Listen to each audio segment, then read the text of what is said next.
beyond imagination, beyond the understanding of time, beyond all thought that man has ever conjured up, there is the mysterious realm of the Plothole.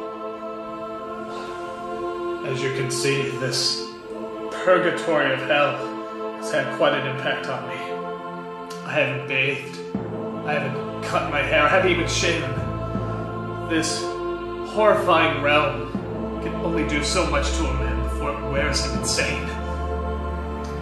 I hope you all appreciate the sacrifice I made for you. Your red cherry cupcake vodka, sir. Thank you, Carl. Okay, so the plot hole is not that bad. I dare even argue it's kind of pleasant. Has cable TV, HBO, a king-size bed. The sofa's a bit tacky, but what are you gonna do? And I also know that a lot of you seem to think that I was a Muppet when in the plot hole. That was just a phase. Doesn't everybody go through that? Just me? Okay. Well, bottom line, I'm here, and it's pretty tough to do reviews when you're a plot hole. Especially your memory. I do find I get certain things backwards sometimes. But when you get down to it, I am still the essential same person I always was. And I still have a good recollection of all my favorite people. Such as Linkara, Todd, Stinky, Dopey, Doc. So it's pretty much intact. However, I have come across someone who has tried to do something very similar to what I have tried to do. An internet celebrity reviewing things for a mere 4 to 5 years. Pfft, what a loser. Well, I am here to expose this fraud for the fraud that he is. That's right. I am here to talk about his cinematic lack of an opus, Kickassia.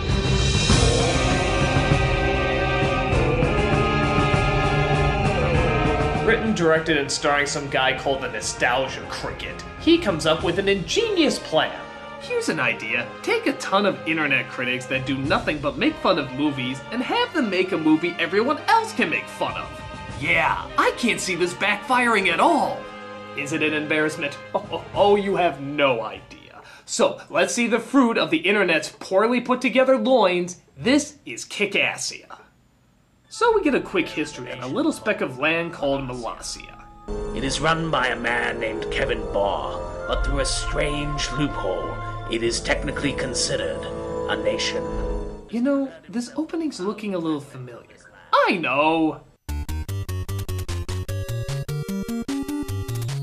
So this douche sandwich called the Nostalgia Cricket comes along and says he wants to take over Barr's acre of land. Why? Because 2 acres would have been out of their budget. He calls up all his fellow reviewers in a bit that probably goes on too long. Yeah, what does "it's time" mean? Get on the wagon, Phaelus, it's the takeover of Melassia! Hey, yeah, what's this "it's time" thing you're talking about? Don't you know? No. And comedy ensues. Next. He gets them all in a hotel room where he explains his plan. But it's only an acre of land! What can we do with an acre of land? You know, there's another group of people that thought like you, Linkara, and they were called Nazis! Are you a Nazi, Linkara? No! Because I don't want any Nazis around here! No, I'm not a Nazi! Now let me tell you about a group of people that didn't give up. They were called Nazis. Hey look, it's that joke everybody thought would destroy the internet, but now nobody gives a shit about. So what are you people? A Nazi? Or Nazi? Yes, let it be known that Nazis are not funny.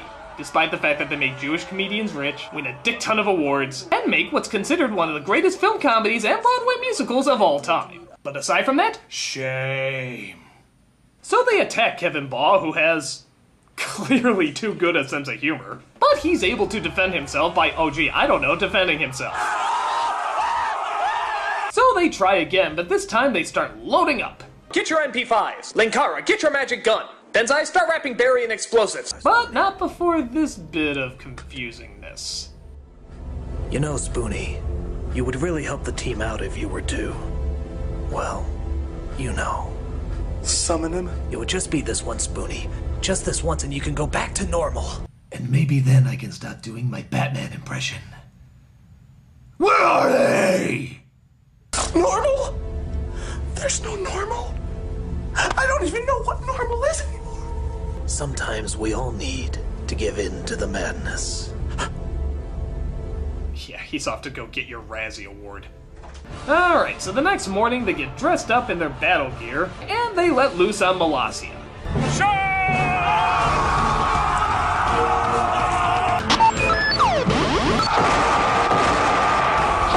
Look out! He has a demo version of After Effects!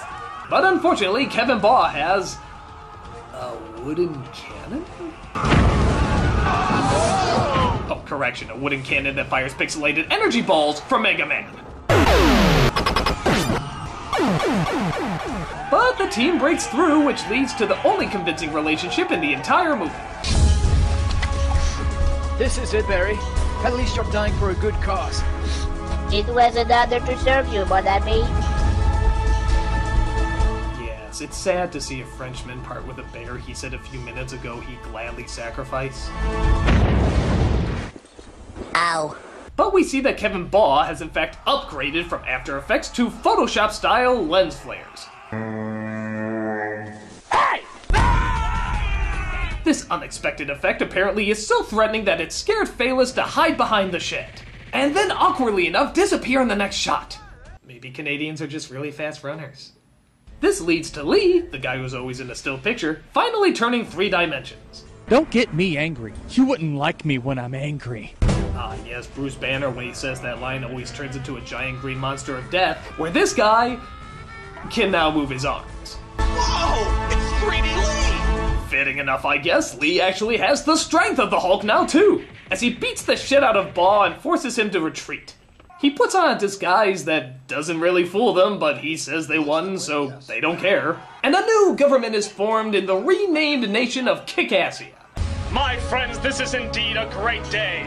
We have given birth to a new nation! Let's celebrate by putting our arms around Nostalgia Chick, taking them off, and then putting them back on in the next shot just to take them off again.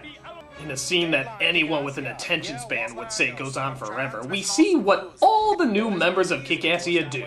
And I mean all of them. The round guy, Smurf hair, Puerto Rican Carlton, Pepe Le Pew, and an obnoxious political knockoff. Well, he is a maverick to say the least, but no matter what his decision might be and whatever we disagree on, I still stand right by him. Yes, we've all seen the impressions, we've all made fun of her before, but I'm sorry, it's not fair. Michelle Obama is a lovely lady. She gets no credit. But no self-indulgent trite would be complete without the Papa Bear of self-indulgent trite, the Nostalgia Cricket. Mr. Critic, would you say your diabolical plan is to take over the world? Naturally! Well then, would you say your plan is to one day conquer the galaxy? Eventually! Say, Critic, do you get a lot of pussy with that outfit? Of course! Thank you. Still not letting that meme die, huh? Don't worry, in a few years, I'm sure this'll go the route of the Numa Numa Kid and the Dramatic Gopher. Don't remember those videos? My point exactly. But it turns out most of his time is spent just sitting around watching Hogan's Heroes. Probably trying to figure out how they could make lame Nazi jokes back then without people going apeshit. All in favor say aye. Aye, motion passes, go away. But a conveniently forced plot thread taps them on the foot, and it appears to be a receipt for 20 tons of dynamite ordered by who? The Nostalgia Critic. Wait, why is that a big deal? Wasn't Molossia covered in explosives before anyway? Couldn't he just be boosting up security even more? You know, like get real cannons instead of wooden ones? Doesn't this actually make pure logical sense? Actually, in this movie, that is a reason to panic. Joe tries to tell Cinema Snob about what they found, as we see the Vice President is not all she seems. How about I make you some tea there, Mr. President? Why, yes, Mrs. Vice President, that'd be wonderful. Whoa! Is that just a term, or was there an off-screen wedding ceremony we missed? I've heard of Vegas weddings, but Reno weddings? The poison doesn't work thanks to the power of stupidity, but that just allows the rest of the team to plot their own way of axing him off. A whole lot of shit is going down, Snob. Fortunately, Cinema Snob seems to be on the Cricket side, so he delicately breaks the news. Everybody thinks you're nuts. About as subtle as a guy who reviews porn would be. But he quickly finds out that crazy plans are often led by crazy people. Discovered that the world is filled with nasty wasties, and a lot of those nasty wasties want what I got. So, if any of them tried to take away what I have, I'm not afraid to go down with the ship. take everybody with me. Wow, his acting coach Ren Hoek must be so proud of him. It is not I who am crazy, it is I who am mad! Insert another crowded hotel room scene because Lord knows we haven't seen enough of those. And we see that loyal Lecky Film Brain has been listening the whole time. And they were talking about killing you, and they were talking about different ways of killing you, and the cinema snob was like, it's my plan, so I'll kill him. So I ran back here as fast as I could, but they saw me, so Superman broke in. This is the Micro Machine Man. I'm gonna tell you all about this evil plan right here. I'm gonna tell you about how all these people over here are trying to take you, and they're trying to sabotage you, and they're gonna try and take you down. You better buy it, because remember, it's not Micro Machine. It's not the real thing. So they arrest Snob and kick him out of the country, resulting in what I'm sure is the only use of Wagner we'll ever see in any of these anniversary specials. Go! May the harshness of this world have no mercy on your soul! Man, not since I reached into my pocket thinking I had a 20 when really it was just a gum wrapper have I been so emotionally moved. He goes into his room and finds that somebody has redesigned it to look like his old reviewing headquarters. And that someone is... M. Night Shyamalan! Mati. Or Mati, that works too. Thus they have a competition. How many times can someone say "damn it, Mati" versus how many times can someone do a Conehead impression? Damn it, Mati! It's totally gonna backfire. Damn it, Mati! But at what cost? Damn it, Mati! Are you willing to let down the people that got you here? Damn it, Mati! And not an ass muncher. Damn it, Mati! You can't change your destiny. You can only choose to meet it. Yeah, I'm sure that's the last of the Planet Suites I'm gonna hear in these specials too. So the rest of the group figures the only way to stop their fearless leader is to send in Spoonie as Dr. Insano. Oh, thank God, we could use some mugging in this movie. Give in to the madness, Spoonie. Deep down inside, you know who you truly are. No! I won't be able to! Oh, Jesus, is he literally chewing the scenery? I think even the curtains credited themselves as Alan Smithy in this scene. Alright. I'll give in to the madness. So he goes through a transformation that makes Sailor Moon's look like a minor headache, and we see him turn into the evil Dr. Insano. And what's this evil genius going to do? Well, I'm sure he's gonna build some gigantic bomb, or put together some diabolical poison to destroy him with, or... donkey punch him and throw down WrestleMania.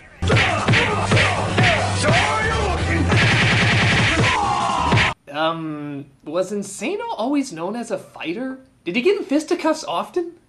Well, I guessed he must have, because they wouldn't throw him into hand-to-hand combat just to lose. So then what happens? They throw him into hand-to-hand combat so he can lose.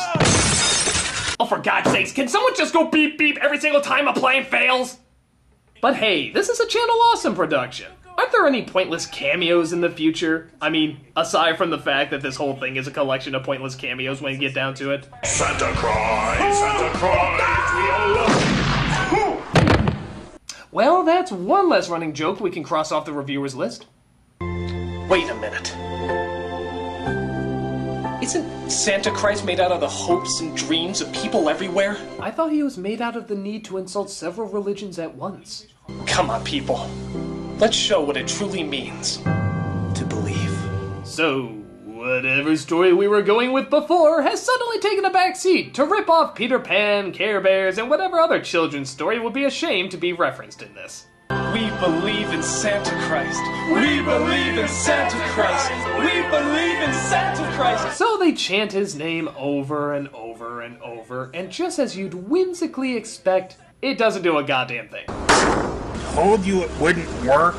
Okay, so returning to the plot, they decide to let Linkara take control of the situation. But first, he has to put on his battle attire. It's too geeky! It's too geeky! This calls for a detour away from the plot. Just assume that Northern Europe here is a government house. I thought you needed dice for this. Do you? I don't know. How do you play this game anyway? No, guys? Glad you asked. You got your deck of 56 wrist cards, 3 red dice, 2 white dice, 6 sets of color armies, and of course your game board, because every board game has a game board. Hey, that's good to know. Thanks, Board James. Well, thank you for the, obligatory cameo. Oh, it's okay. The NC has ridden your coattails enough. So they get their plan together and go after the man who never really had a plan. Critic, you magnificent bastard, I read your book! Book? He can barely write a screenplay. What chance does a book have?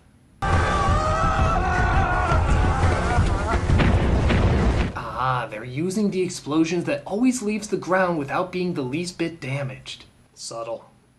So they nixed the old plan of just beating the shit out of him in favor of a new plan of just beating the shit out of him.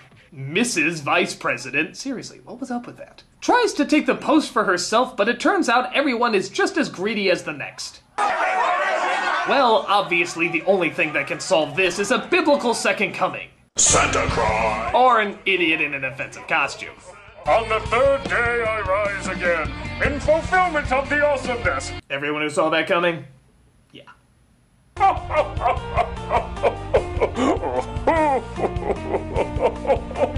Hey, come on, we have enough camera whoring from Spoonie already.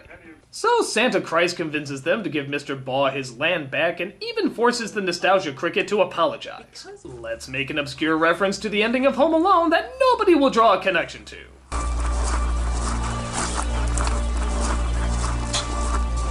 Now, if only he was really hurt as bad as Joe Pesci was in that movie. So, any lessons learned? No. Any points made? No. Any reason that this should have happened at all? No. Welcome to a complete waste of money, kids!